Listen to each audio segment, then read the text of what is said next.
George Glenn Jones was born in Saratoga, Hardin County, Texas, September 12, 1931.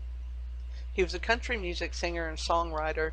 He's probably best remembered for his hit single, He Stopped Loving Her Today, and his tumultuous marriage to famed country singer Tammy Wynette. Additionally, his music career would be marked by frequent bouts of alcoholism and cocaine use, and his wild lifestyle led him to missing many of his performances and earned him the nickname No-Show Jones. Also nicknamed the Possum because of his supposed facial resemblance to the animal. He embraced this nickname. He was raised in poverty in Texas with his 5 brothers and sisters by an alcoholic and sometimes violent father. At the age of 7, his parents bought a radio and he heard country music for the first time. When he was 9, he received his first guitar and started playing for money on the streets and clubs of Texas. He left home at 16 and went to Jasper, Texas, where he performed on a local radio station.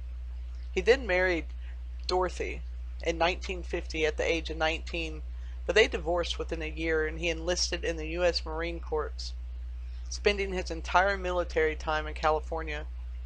After his military service, he returned to Texas and was discovered by Star Day Records co-owner Pappy Daly, who guided his early career. He then remarried in 1954 to Shirley Ann Corley and recorded his first single, No Money's in This Deal, but it failed to chart. The following year, his single Why Baby Why became a hit and he moved to Nashville, Tennessee in 1959. He then recorded his first #1 hit, White Lightning. For the next 2 years, he continued to record #1 singles. In 1968, he divorced his second wife and married country singer Tammy Wynette the following year. They had a daughter, creating a country couple that would record a sequence of albums and singles topping the charts throughout the 1970s and early 80s. Their marriage was stormy at best, due largely to his alcoholism. They then divorced March 1975, but they continued to work together professionally through 1980. In March 1983, he married his fourth and final wife, Nancy, who became his manager and is credited with rescuing him from alcohol and drug abuse. He continued to record and tour throughout the 1990s, despite no longer being a significant presence in modern country radio. He was inducted into the Country Music Hall of Fame in 1992, and in 1997 released his autobiography, I Live to Tell It All. He died at age 81 after being admitted to the Vanderbilt University Medical Center for a fever and irregular blood pressure.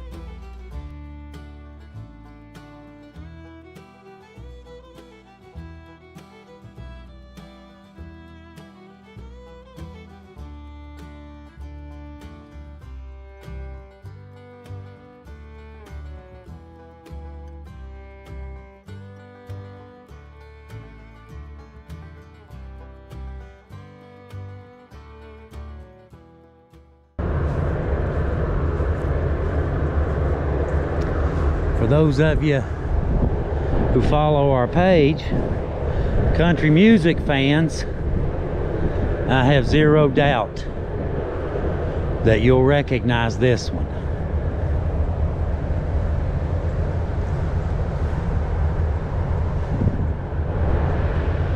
One and only George Jones. Wow.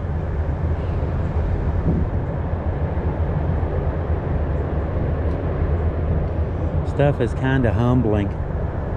You know, I know that George Jones was just another man like all the rest of us, but sometimes men and women do extra special things that are worthy of merit. George was one of those.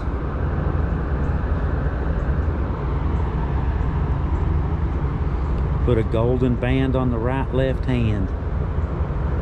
Yeah, I guess he did, didn't he? Hang on one second. It says George Glenn Jones was and is the king of the broken hearts. He sang of life's hardships and struggles in a way that somehow lightened our own. His voice was effortless and unforgettable. He brought unsurpassed emotional eloquence to every song he sang. He was and is the soul of country music. No one will ever fill his shoes.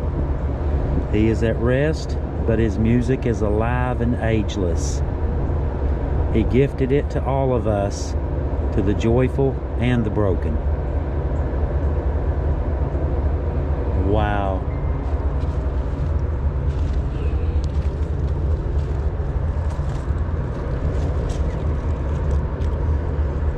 Nancy Ann Jones. No teenage boy ever fell harder for a girl than I fell for Nancy. When I met my future wife Nancy on a blind date in November 1981, I had no idea that she would someday save my life. They say love can change the world, the country legend said. I'm here to testify to that. It changed me for sure.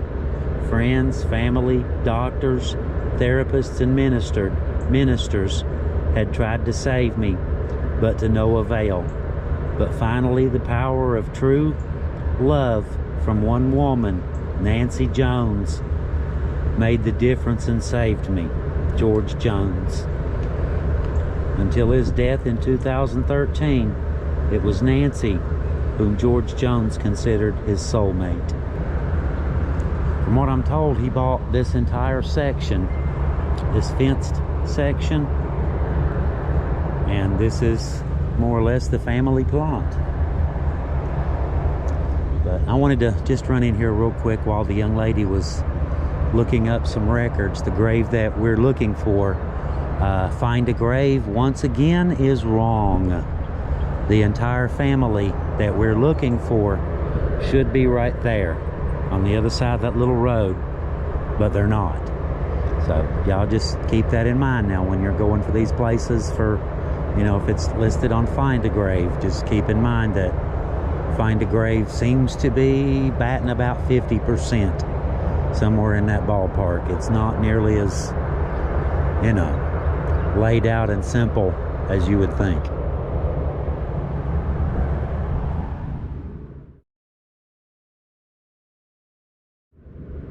This is Edward Neal Fulton. Eddie was gentle, kind, and caring. He loved God, Jeannie, Texas. His friends and honey will be missed forever. How cool is that? You rest in peace, Edward.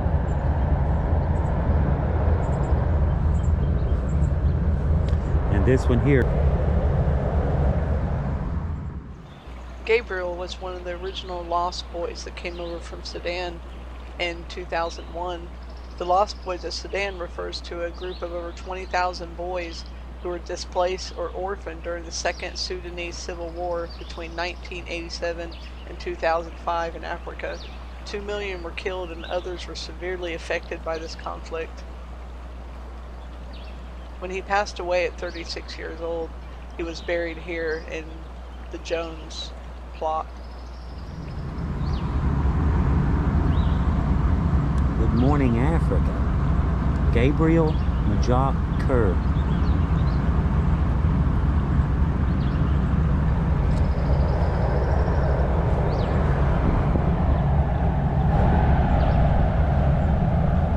I don't see the young lady headed back yet, so I'm assuming she's still doing some research.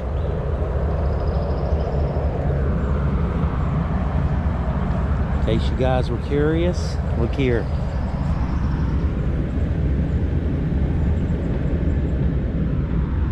Once again, I would imagine a lot of you country music fans out there already know who this is.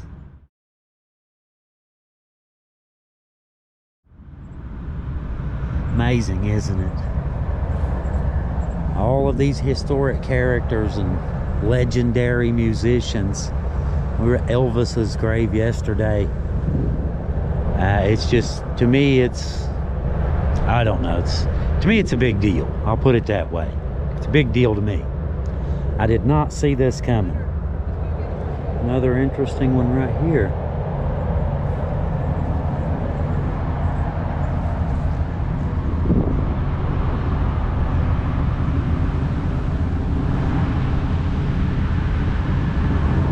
It says the road to success is lined with many tempting parking spaces. Dream big, reach for the stars.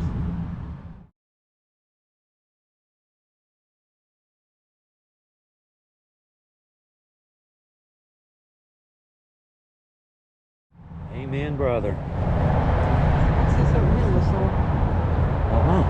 Yeah. It's good advice there, too.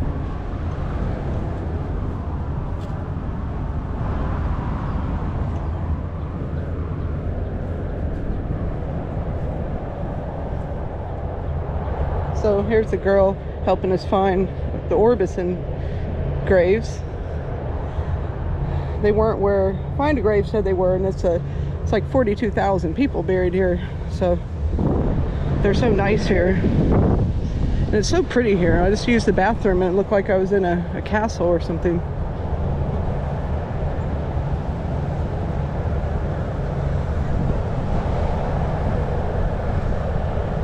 Figures we'd come on a day where they have a really loud something going on over there, right?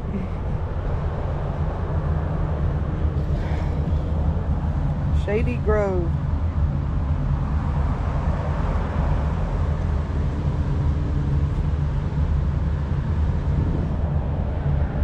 So these are more modern graves. I don't really like to do those. It's just a little too fresh for some people, you know. These are modern too, but these are awful beautiful. U.S. National Songwriter of the Year 1972, International Songwriter of the Year 1973, Jerry Chestnut. Jerry Chestnut.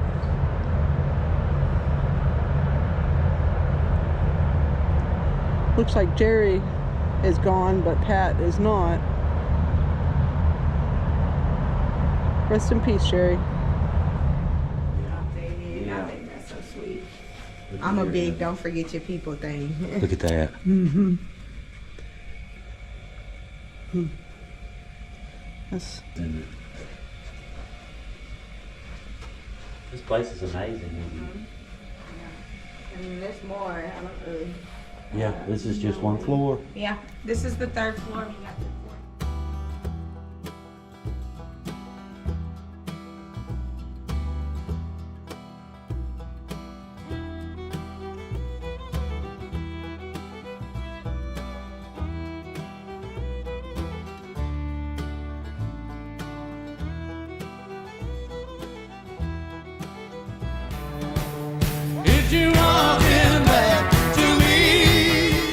I don't quite know how to feel when so many people compliment me and use words like legend or inspiration, or things like that. But there again, it's these were just gifts that I was given, and I like to if I receive the gifts, to pass them along. So whatever people think of me, why I'm grateful, but it's not a lot of my doing.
So we are in Hendersonville, Tennessee, at Johnny Cash's old estate that burned down.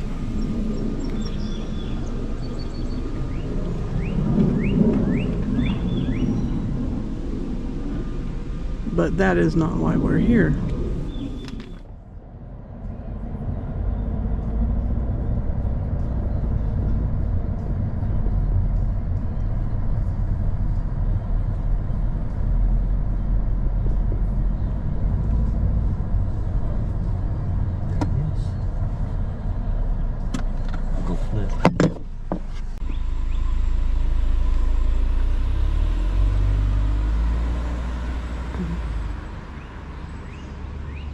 So we came out here today to do the Johnny Cash video, but I had found some interesting information about Roy Orbison that I didn't know about, and I think a lot of other people don't know.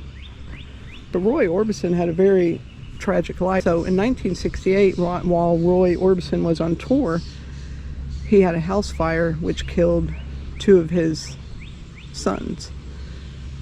This was shortly after he had lost his 24-year-old wife in a tragic motorcycle accident while they were on vacation, and she died in his arms.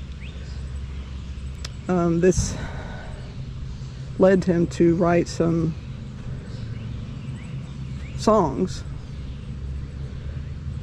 where he tried to deal with the pain of his loss through his music, but it changed him forever.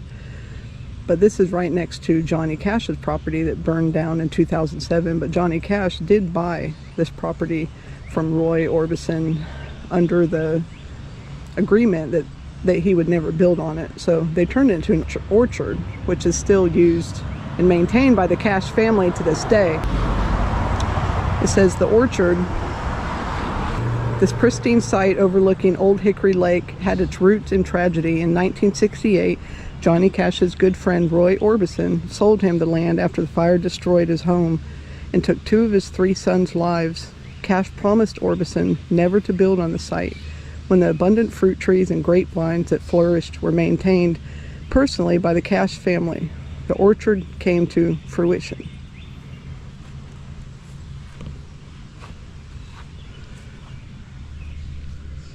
It's very beautiful and peaceful in a really amazing neighborhood on a beautiful lake.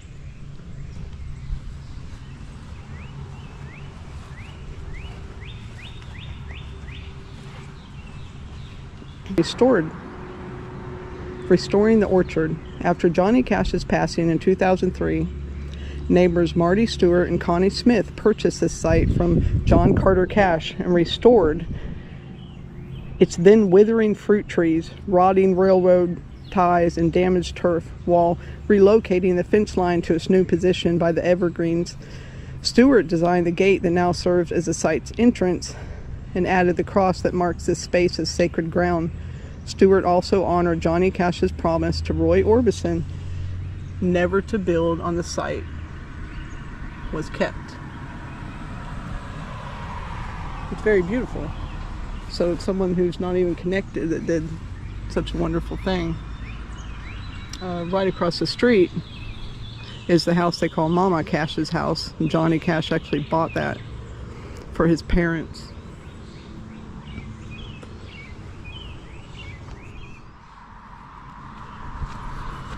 Looks really peaceful. It's got a swing and some kind of building, and it's right on the lake.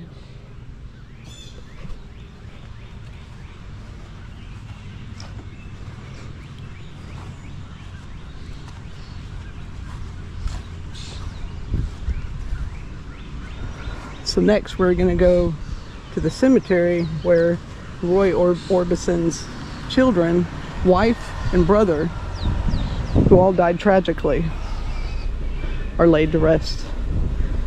And it's in Nashville.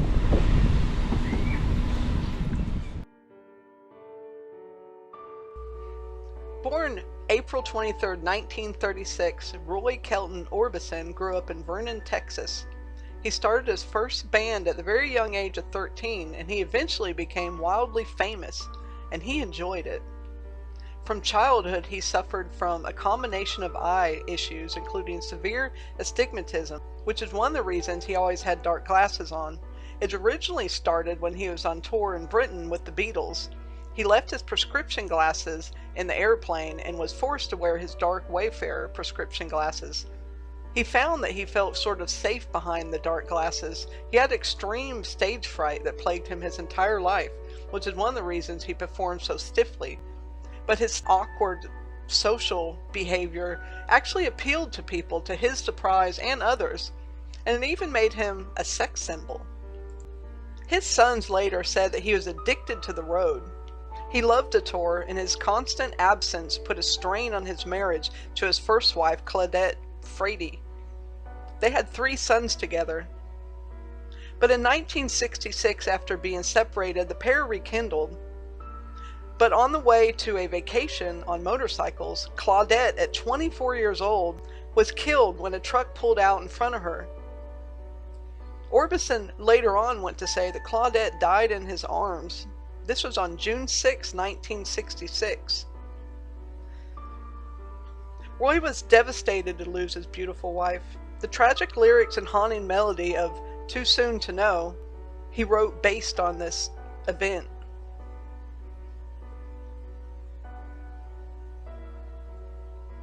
It reached number 3 in the British charts just 2 months later, and it still to this day tugs at people's heartstrings.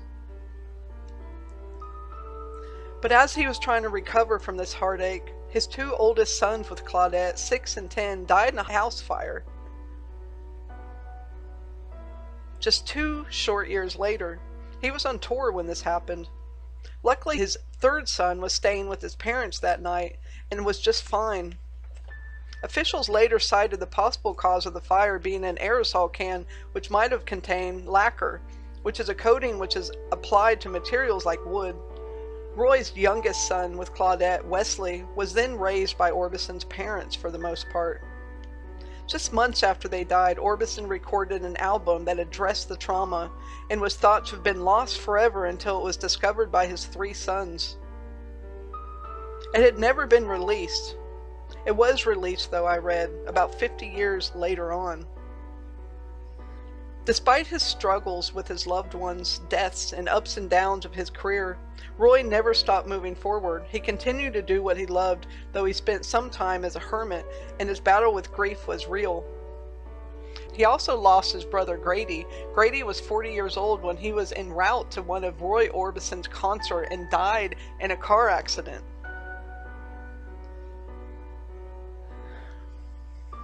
Roy died of a heart attack in December of 1988 at the age of 52 while in Nashville visiting his mother. 1 month later, his song You Got It was released as a solo single, becoming his first hit to reach the US and UK top 10 in nearly 25 years.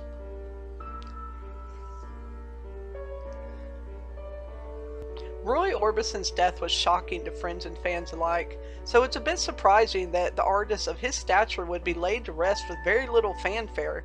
He was buried at the Westwood Village Memorial Park Cemetery in Los Angeles, but you will be hard-pressed to find this site. He was laid to rest in an unmarked grave, which, as of 2018, remained unmarked. It may have something there now, but if it does, I don't know, and I'm not near Los Angeles. I'm on the other side of the country for the most part, so I have no way of verifying that, and I haven't found anything online. But the good news is fans can now find his grave because he is laid to rest next to Barbara Orbison, who died in 2011. So all you have to do is look for her grave.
it's really loud here. I wasn't counting on these. They have these big fans right here.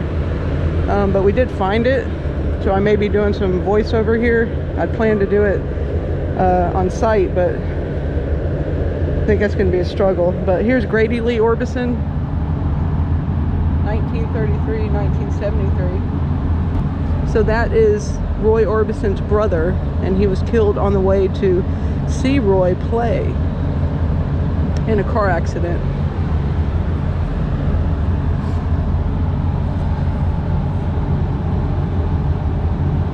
This is Roy Orbison's wife that died in the motorcycle accident in Roy's arms, Claudette Orbison, 1941-1966. She's buried next to their two sons that died in the fire a couple months after Claudette died. I'm sorry, a couple years after Claudette died, because she died in 66 and the fire's in 68.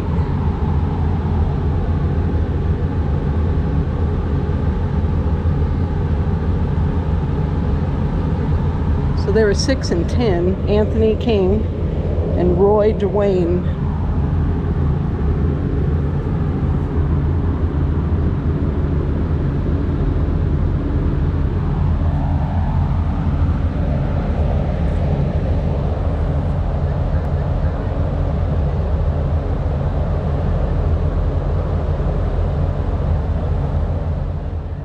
I used to be asked how would I like to be remembered, and then my answer was that I would just like to be remembered.